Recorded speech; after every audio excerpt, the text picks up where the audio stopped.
Welcome to yet another class.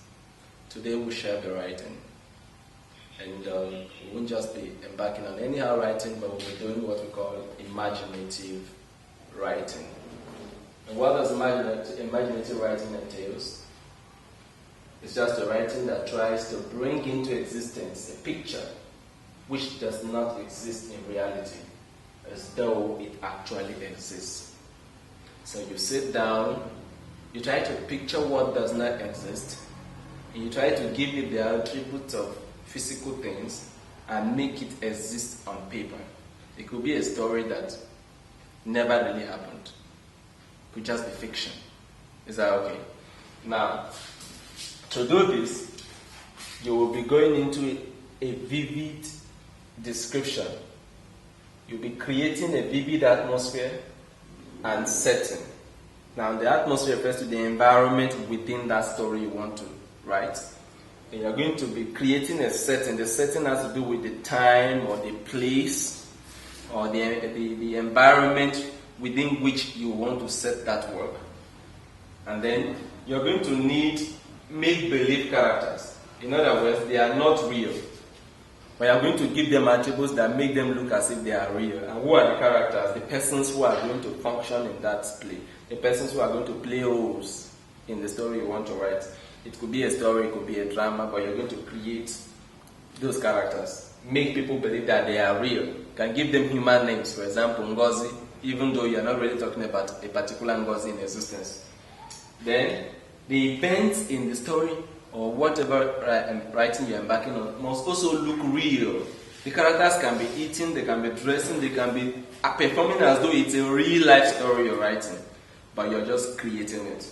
And then the scenes, the incidences that will happen should also look very real. Is that okay? Already I've told you what the setting is. Now, to do that, we are going to be making use of descriptive words and phrases. Words that describe. We're going to be making use of the five senses: the eyes, the nose, the ears, the skin, and and the nose. Just to be able to identify certain features that will make our characters look real and make our story look real. So we're going to be describing them. Maybe Ngozi may have long hair. That creates a picture of someone, a fair young lady with long hair. That gives you a picture of that person already. Even though we're talking about the fictitious character, someone that does not exist, but we are making her look real now. Is that okay? Through that description. Now, I'm going to be making the characters look real. And we will try to create images in the reader's mind so that when I talk about a very tall, fair-looking, long-haired lady with stretch marks, that creates a picture in your mind already. You can see that person in your mind. Or whoever is reading your work, and I can describe that person, you can see that person in reality. That way you have been able to create a well-described picture or character. Now, but before you move into the writing properly, there are steps you need to take. You need to have a plan. I call that plan a draft. I call that plan what?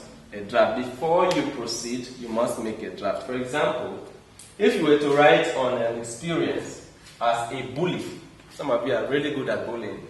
If you were to write on an experience as a bully on a particular day in school, your draft will look like this. Look at my draft. In my draft, I have the title first of all. The title, My Experience as a Bully. You can choose a different title. I'm using this particular title, My Experience as what? A Bully. Now, I'm going to have my setting. I'm going to have characters. I'm going to have body. I'm going to have conclusion. Remember that if you were to write on your experience as a bully on a particular day, so it's going to be a particular day, in a school, that's the location. So the setting now, we have the name of the school, which is the location where we are going to have this experience we're talking about. Then the time the experience took place, and the environment. Was it raining? Was it sunny? Was it muddy? In this particular environment, I'm making use of a rainy environment.